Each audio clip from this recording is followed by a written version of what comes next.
हमारा घर हमारा विद्यालय। हमारा घर हमारा विद्यालय का हम प्रोजेक्ट कार्य 18 करेंगे। प्रोजेक्ट कार्य 18 करने से पहले आप सभी लोग हमारे चैनल को सब्सक्राइब कर लें। प्रोजेक्ट कार्य 18 को शुरू करते हैं। इसमें सबसे पहले लिखा है स्थानीय स्तर पर उपलब्ध निम्नलिखित सार्वजनिक सेवाओं से संबंधित जानकारी एकत्रित कीजिए। आपकी सुविधा के लिए एक सुविधा से संबंधित जानकारी उदाहरण के रूप में दी जा रही है। इस प्रोजेक्ट में हमें क्या करना है, जो सार्वजनिक सेवाएं होती हैं उन पर जाकर हमें उनसे संबंधित जानकारी को एकत्र करना है और फिर हमें इस सारणी को भरना है। तो हमें पहले वाली बॉक्स में सार्वजनिक सेवा का नाम दिया है, फिर हमें अपने उनके कार्य के बारे में क्या क्या देखा, आपने उनके कार्य के बारे में क्या क्या देखा इसमें भरना है। फिर सेवा का लाभ लेने के लिए क्या करने की ज़रूरत है या पात्रता इसमें भरना है। फिर अगले वाले डिब्बे में क्या भरना है, सेवा प्रदायकर्ता की समस्या, सेवा प्रदायकर्ता की समस्या भरना है। फिर लास्ट वाले डिब्बे में भरना है सेवा प्राप्तकर्ताओं की समस्या, इसमें भरना है सेवा प्राप्तकर्ताओं की समस्या। पहले नंबर 1 पे है जो उन्होंने आपको बता दिया है कि कैसे भरना है। जैसे पहले नंबर 1 पर लिखा है राशन की दुकान। राशन की दुकान है जो एक सार्वजनिक सेवा है, इसका नाम लिखा है सार्वजनिक सेवा का नाम राशन की दुकान। अब हमें ऐसे भरना है। जैसे दूसरे पहले नंबर की डिब्बी में भरा है दुकान खुला थी 3 लोग आए, उनके पास पीले रंग के कार्ड थे, सबने शक्कर व चावल खरीदे। ऐसे हमें बाकी सभी सार्वजनिक सेवाओं की लिखनी है। दूसरे नंबर की डिब्बे में क्या भरेंगे, राशन कार्ड की ज़रूरत, पात्रता क्या थी, राशन कार्ड की ज़रूरत। फिर तीसरे वाले डिब्बे में लिखेंगे परिवहन कठिनाई के कारण सामग्री आने में देरी होती है। सेवा प्रदायकर्ता की समस्या में लिखना हमें परिवहन कठिनाई के कारण सामग्री आने में देरी होती है। फिर आखिरी वाले डिब्बे में लिखना है दुकानें खुलने का समय स्थानीय नागरिकों की सुविधानुसार हो। ऐसे हमें दूसरे तीसरे और बाकी सभी को भरने हैं। दूसरे नंबर पर सार्वजनिक सेवा का नाम लिखा है स्वास्थ्य केंद्र। स्वास्थ्य केंद्र में अब हमें भरना है, तो हम इसमें लिखेंगे स्वास्थ्य केंद्र खुला था, मरीज आए हुए थे तथा उनके हाथ में दवा की पर्ची थी। जो पहले वाला डब्बा है आपने उनके कार्य के बारे में क्या क्या देखा उसमें यह लिखना है स्वास्थ्य केंद्र खुला था, मरीज आए हुए थे तथा उनके हाथ में दवा की पर्ची थी। फिर हम आगे वाला डिब्बा भरेंगे पात्रता। पात्रता में लिखेंगे हम टोकन पर्ची, विशेष लाभ हेतु राशन कार्ड एवं आधार कार्ड। पात्रता में क्या क्या लिखना है, टोकन पर्ची, विशेष लाभ हेतु राशन कार्ड एवं आधार कार्ड। अब हम अगले वाले बॉक्स में भरेंगे। अगले वाले डिब्बे में क्या लिखेंगे, एम्बुलेंस फ्री सेवा। हमें इसमें क्या लिखना है, एम्बुलेंस फ्री सेवा। फिर लिखेंगे लास्ट वाले डिब्बे में डॉक्टरों का समय पर ना रहना। इसमें क्या होगा, डॉक्टरों का समय पर ना रहना। फिर हम नंबर 3 पर देखेंगे। नंबर 3 पर सार्वजनिक सेवा का नाम लिखा है डाकघर, यानी हमें अब डाकघर में जाकर पता करना है और उसको सारणी में लिखना है। पहले वाले डिब्बे में लिखेंगे डाकघर खुला था, डाकघर खुला हुआ था, व्यक्तियों के हाथ में डाक की चिट्ठियां थीं। क्या लिखना है इसमें, डाकघर खुला हुआ था और व्यक्तियों के हाथ में डाक की चिट्ठियां थीं। फिर हम दूसरे वाले डिब्बे को भरेंगे। दूसरे डिब्बे में पात्रता क्या थी, डाक टिकट, डाक टिकट पात्रता थी। फिर इसके आगे वाले डिब्बे में क्या लिखेंगे, डाकिया के द्वारा फ्री सेवा। इसमें फ्री सेवा क्या थी, डाकिया के द्वारा फ्री सेवा थी। फिर अगले वाले डिब्बे में लिखेंगे हम कोई समस्या नहीं। इसमें सेवा प्रदायकर्ता की समस्या में कोई समस्या नहीं थी। फिर हम चौथे नंबर पर आएंगे। चौथे नंबर पर दिया है बैंक। अब हमें बैंक के बारे में लिखना है। तो यहाँ पर हम बैंक में जाकर देखेंगे कि बैंक खुला था। बैंक खुला था, लोगों के हाथों में जमा व निकासी पर्चियाँ थीं। क्या लिखना है इसमें? बैंक खुला था, लोगों के हाथ में जमा व निकासी पर्चियाँ थीं। फिर अगले वाली डिब्बी में लिखना है हमें बैंक पासबुक स्वयं व्यक्ति जिसका खाता है। यह हमें पात्रता में लिखना है। पात्रता वाली डिब्बी में क्या लिखना है? बैंक पासबुक स्वयं व्यक्ति जिसका खाता खुला है।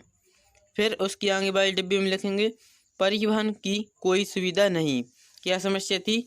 परिवहन की कोई सुविधा नहीं थी। फिर लिखेंगे आखिरी वाली डिब्बे में कर्मचारी समय पर कार्य नहीं करते। कर्मचारी हैं जो वहाँ के समय पर कार्य नहीं करते। अब हम प्रश्न क्रमांक 5वें नंबर पर जो सार्वजनिक सेवा दी है उसको देखेंगे। 5वें नंबर पर दिया है पुलिस थाना। पुलिस थाना दिया है, अब हमें इसके बारे में लिखना है। तो हम सबसे पहले डिब्बे में लिखेंगे पुलिस थाना है जो खुला था, 100 नंबर गाड़ी भी थी। इसमें क्या लिखेंगे हम? यह खुला था और 100 नंबर गाड़ी भी थी। फिर हमें इसके आगे लिखेंगे अपराध ना करें। उसमें क्या है? अगली वाली डिब्बी में लिखना है हमें अपराध ना करें। फिर इसके आगे वाली डिब्बी में लिखना है 100 नंबर डायल फ्री सेवा। इसमें हमें लिखना है 100 नंबर डायल फ्री सेवा। फ्री सेवा क्या थी? 100 नंबर डायल फ्री सेवा थी। फिर आखिरी वाली डिब्बे में लिखेंगे हमें कोई समस्या नहीं। इसमें क्या लिखना है हमें? कोई समस्या नहीं। इस तरह से हमें प्रोजेक्ट कार्य 18 को करना है। अब हम प्रोजेक्ट कार्य 19 को देखते हैं। इसमें सबसे पहले हम निर्देश को पढ़ेंगे। निर्देश दिया है आप अपनी पिछली कक्षा के पाठ्य पुस्तक का पहला पृष्ठ देखिए, उस पर क्या लिखा है पढ़िए और उसे संक्षिप्त में लिखिए कि उस पर क्या क्या अंकित है। हमें क्या करना है? जो हमारी पिछली कक्षा थी, जैसे अभी आप 7वीं कक्षा में हैं तो आपकी पिछली कक्षा 6वीं हुई।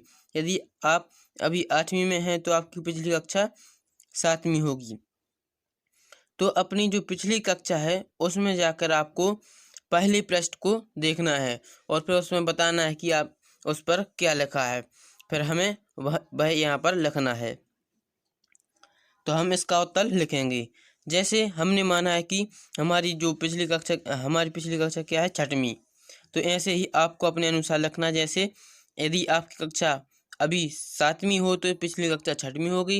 यदि आपकी अभी की कक्षा 6वीं है तो पिछली कक्षा 5वीं होगी। तो हम यहाँ पर लिखेंगे हमारी पिछली कक्षा 6वीं है। यहाँ पर आपको सुधारना पड़ेगा। यदि आपकी 6वीं होगी तो यहाँ पर 5 बनाने पड़ेंगे। यदि 8वीं होगी तो 7 बनाने पड़ेंगे। इसका उत्तर हम लिखेंगे हमारी पिछली कक्षा 6वीं है और पाठ्य पुस्तक हिंदी के पहले पृष्ठ पर पाठों के नाम और उनके लेखक तथा कवि के नाम हैं। ऐसा हमें उत्तर लिखना है। क्या लिखेंगे? हमारी पिछली कक्षा 6वीं है और पाठ्य पुस्तक हिंदी के पहले पृष्ठ पर पाठों के नाम और उनके लेखक तथा कवियों के नाम हैं। ऐसे करके हमें यह उत्तर लिखना है। अब हम आगे बढ़ते हैं। आगे लिखा है अपनी पाठ्य पुस्तक में दी गई अनुक्रमणिका को देखिए और विवरण निम्नानुसार लिखिए। अब हमें क्या करना है? जो हमारी पाठ्य पुस्तक में अनुक्रमणिका दी गई है उसको देखकर हमें आगे जो भरना है, खाली जगह छोड़ी गई है। नंबर 1 पर लिखा है अनुक्रमणिका का पृष्ठ क्रमांक क्या है। तो हमें जो अनुक्रमणिका दी गई है उसका हमें पृष्ठ क्रमांक पेज नंबर देखना है। तो पेज नंबर देखेंगे तो कितना है? 4। यहाँ पर हम लिखेंगे अनुक्रमणिका का पृष्ठ क्रमांक 4 है। अब हम नंबर 2 देखते हैं। नंबर 2 पर क्या लिखा है? उसमें दिए गए पाठों की कुल संख्या कितनी है। यानी हमें नंबर 2 में क्या बताना है, जो अनुक्रमणिका खोली है हमने उसमें क्या दिए हैं पाठ, तो उनमें कुल संख्या कितनी है उनको बताना है। तो हम लिखेंगे इसका उत्तर, दिए गए पाठों की कुल संख्या कितनी है 22, तो इसमें हम लिखेंगे 22 नंबर। पहले नंबर पर कितना लिखना है 4, दूसरे नंबर पर लिखेंगे 22। अब हम तीसरे नंबर को पढ़ते हैं। तीसरे नंबर में क्या लिखा है, विधाओं का नाम व उनकी संख्या का विवरण तालिका में लिखिए। आपने जो पहला पृष्ठ खोला है उसमें आपको हिंदी पाठ्य पुस्तक का जो पहला पृष्ठ है उसमें हिंदी की सभी विधाएं दी गई हैं जो आपकी पिछली कक्षा में थी। जैसे कक्षा 6वीं की विधाओं में कौन कौन सी विधाएं थी, कविता, निबंध, कहानी, एकांकी, पत्र, आत्मकथा और जीवनी। ये सब विधाएं हैं जो कक्षा 6वीं की हिंदी की बुक में थी। तो हमें भी अपने जो पिछली पुस्तक है, पिछली क्लास की जो हिंदी की पुस्तक है उसमें से विधाओं को देखकर लिखना है। फिर उन्हीं के सामने उनकी संख्या लिखेंगे। जैसे कक्षा 6वीं की जो विधा थी कविता, कविता में कुल संख्या कितनी थी, 2 कविताएं थी। और पाठों के नाम का विवरण लास्ट वाले डिब्बे में लिखना है, पाठों के नाम का विवरण। तो कौन कौन से पाठ थे कविता में, एक था विजय विश्व तिरंगा प्यारा और दूसरा पाठ था पद और दोहे। कौन थे, पद और दोहे और विजय विश्व तिरंगा प्यारा। ये हम पहली विधा कविता के लास्ट वाले डिब्बे में लिखेंगे। अब हमारी दूसरी विधा कौन सी थी, निबंध। दूसरी विधा है निबंध। तो निबंध की कुल संख्या कितनी है 2, जो हमारी कक्षा 6वीं है इनमें निबंधों की संख्या कितनी है 2। और पाठों के नाम के विवरण में लिखेंगे, कटुक वचन मत बोल और हम बीमार ही क्यों हों। 2 पाठ थे जो निबंध में थे, कटुक वचन मत बोल और हम बीमार ही क्यों हों।